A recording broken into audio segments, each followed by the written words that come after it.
Sharada jewellers grand opening July 11న సోమాజిగూడలో first ever factory outlet. మనం ఇప్పటి వరకు ఎన్నో ఆశ్చర్యకరమైన సంఘటనలు, ఆసక్తికరమైన పరిణామాలను చూసుంటాం. కానీ ఓ మహిళ జెండర్ మార్చుకుని పురుషుడిగా మారడం ఎప్పుడైనా విన్నారా? అవును, ఇప్పుడు అదే జరిగింది. ఐఆర్ఎస్ ఆఫీసర్ గా విధులు నిర్వహిస్తున్న అనసూయ అనే ఓ మహిళ పురుషుడిగా మారి పేరు కూడా మార్చుకున్నారు. మీరు విన్నది నిజమే. ఇందుకు సంబంధించి కేంద్ర ఆర్థిక మంత్రిత్వ శాఖ సైతం ఆమోదం కూడా తెలిపింది. ఇంతకు ఎవరి అనసూయ? పేరుతో పాటు జెండర్ మారడం ఏంటనే పూర్తి వివరాలు ఇప్పుడు తెలుసుకుందాం.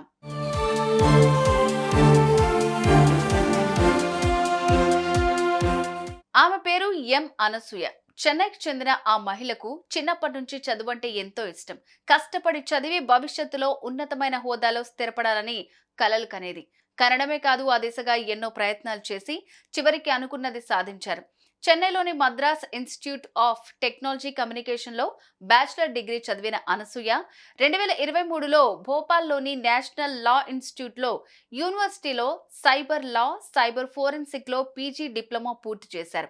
అయితే డిసెంబర్ 2013 చెన్నైలోని అసిస్టెంట్ కమిషనర్ గా కెరీర్ ప్రారంభించిన ఈ ఆఫీసర్ ఆ తర్వాత 2018లో హైదరాబాద్ కు బదిలీ అయి ప్రస్తుతం ఇండియన్ రెవెన్యూ సర్వీస్ ఐఆర్ఎస్ లో customs, excise and services tax appellate tribunal లో జాయింట్ కమిషనర్ గా విధులు నిర్వహిస్తున్నారు.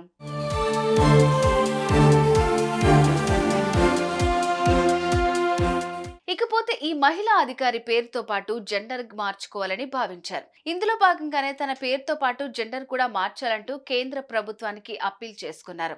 ఇక క్షుణ్ణంగా పరిశీలించిన అనంతరం కేంద్ర ఆర్థిక మంత్రిత్వ శాఖ ఈ అధికారి పేరుతో పాటు జెండర్ కూడా మారుస్తూ ఆమోదం తెలిపింది. ఇలా జరగడం భారతదేశ చరిత్రలోనే కాకుండా ఇండియన్ సివిల్ సర్వీసెస్ లో ఇదే మొదటిసారి. దీంతో ఈ 35 ఏళ్ల ఎం అనసూయ ఇప్పుడు ఎం అనుకతీర్ సూర్యగా మారటం విశేషం. ఈ ఆసక్తికర పరిణామంతో ఈ అధికారి ఇప్పుడు వార్తల్లో నిలిచారు.